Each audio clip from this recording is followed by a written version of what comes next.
आज ये बहुत ज़्यादा ज़रूरी हो गया है कि जितने भी लोग कंप्लेन कर रहे हैं, क्योंकि जब बहुतायत में कोर्ट के अंदर कंप्लेन जा रहा है, बहुतायत में कोर्ट के अंदर केसेस जा रहे हैं और ये पाए जा रहे हैं कि बहुत ज़्यादा मात्रा में जो केसेस हैं वो गलत हैं, तो ऐसी कंडीशंस में ये बहुत ज़्यादा ज़रूरी हो गया है कि जो भी केस फाइल होते हैं, चाहे वो एडमिनिस्ट्रेशन के थ्रू फाइल किए जा रहे हो, चाहे वो किसी आदमी द्वारा कंप्लेन के आधार पर फाइल किए जा रहे हैं, उसके लिए वो व्यक्ति जिम्मेदार हो जो उसको फाइल कर रहा है। अगर किसी भी तरीके से वो प्रूफ नहीं कर पाता है तो वो उसका पूरा का पूरा हर्जाना भरे।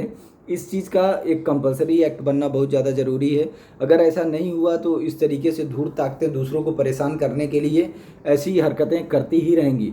और जिन भी कंट्रीज़ में ये नहीं है, वाकई धूर्त टाइप के लोग इस कानून का बहुत बुरी तरीके से इस्तेमाल करते हैं, क्योंकि सरल आदमी कभी भी उलझन में नहीं जाना चाहता। जो शरीफ नागरिक होता है वो उलझन में नहीं जाता है, वो हमेशा ये चाहता है कि प्यार मोहब्बत से सोसाइटी में काम हो जाए। और धूर्त लोगों को ये सब चीज़ों से फ़र्क नहीं पड़ता।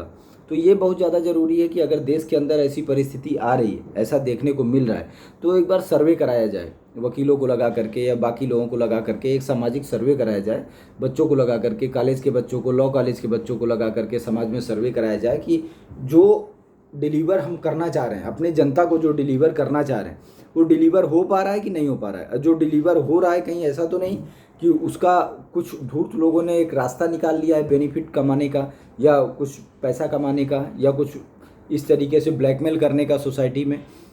क्योंकि हमेशा कोई भी कानून, जो भी कानून होता है, वो समय के हिसाब से बनाया जाता है। उस समय जो रहता है, एक मनोभाव हमेशा रहता है। कोई कितना भी बोले निष्पक्ष हूँ निष्पक्ष हूँ, वो पॉसिबल नहीं होता है।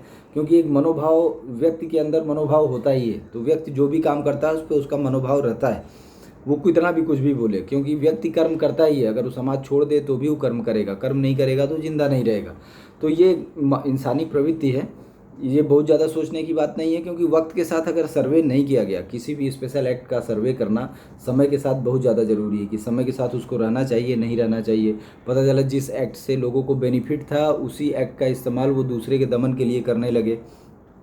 तो ये बहुत ज़्यादा ज़रूरी है कि संविधान का सर्वे हो, कानून का सर्वे हो, और ये देखा जाए कि मौजूदा परिस्थिति में जो स्पेशल एक्ट बने थे वो कारगर हैं या नहीं हैं, उनको रखा जाए या ना रखा जाए। मौजूदा परिस्थिति में ये किस तरीके से देश का भला कर सकते हैं, मौजूदा परिस्थिति में इन चीज़ों की ज़रूरत है या अब इनको ख़त्म कर देना चाहिए।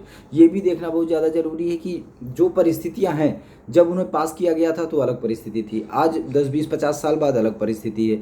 तो इस मौजूदा हालात में उन चीज़ों को होना चाहिए या नहीं होना चाहिए, इस चीज़ का भी विश्लेषण बहुत ज़्यादा ज़रूरी हो जाता है वक्त के साथ साथ, ताकि धूर्त लोग ना पैदा हों। क्योंकि जो चीज़ पहले हमको प्रोटेक्शन देती है, उसी चीज़ का इस्तेमाल दूसरे के दमन के लिए करने वाले कुछ सालों बाद अपने आप पैदा हो जाते हैं।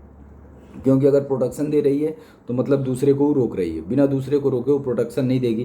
क्योंकि अगर हमने उसको बनाया है तो हमने ये कह के ही बनाया है कि हमको दूसरे से खतरा है, तो हम दूसरे के ऊपर कुछ ना कुछ उसके समान, ये सबसे बड़ी चीज़ की इक्विवेलेंट राइट्स को ये डिस्टर्ब करता है। इक्विवेलेंट राइट को कैसे डिस्टर्ब करता है? अगर एक सिस्टम से समान रूप से दोनों को देखा जाए, तो एक सिस्टम है जिससे नॉर्मली वो काम हो जाएगा, पर ये देखा जा रहा है कि नहीं, कुछ विशेष परिस्थिति पैदा हो रही है, इसलिए कुछ विशेष बनाना चाहिए। विशेष बनाना चाहिए तो इसमें एक पक्ष होगा, एक विपक्ष होगा, तो एक पक्ष के लिए, एक विपक्ष के लिए, विपक्ष को कंट्रोल करने के लिए बनाना चाहिए। तो स्वाभाविक सी बात है कि विपक्ष को, जब जिसको हम कंट्रोल करना चाहते हैं उसको थोड़ा हम लूज़ करेंगे और इसको थोड़ा सा सशक्त करेंगे। पर कुछ सालों बाद ऐसा भी हो सकता है कि ये वर्ग जब ताकतवर हो तो वो दूसरे का शोषण करने लगे, दूसरे पर उसका इस्तेमाल करने लगे, दूसरे तरीक़ों से उस एक्ट का इस्तेमाल करने लगे। तो इसका सर्वे होना बहुत ज़्यादा ज़रूरी है। तो प्लीज़ हमारे जनप्रतिनिधि इस बात को सदन में उठाएं कि जितने भी स्पेशल एक्ट बने हैं उनका एक बार सर्वे कराया जाए और ये देखा जाए कि मौजूदा परिस्थिति में, मौजूदा हालात में वो होने चाहिए या नहीं होने चाहिए।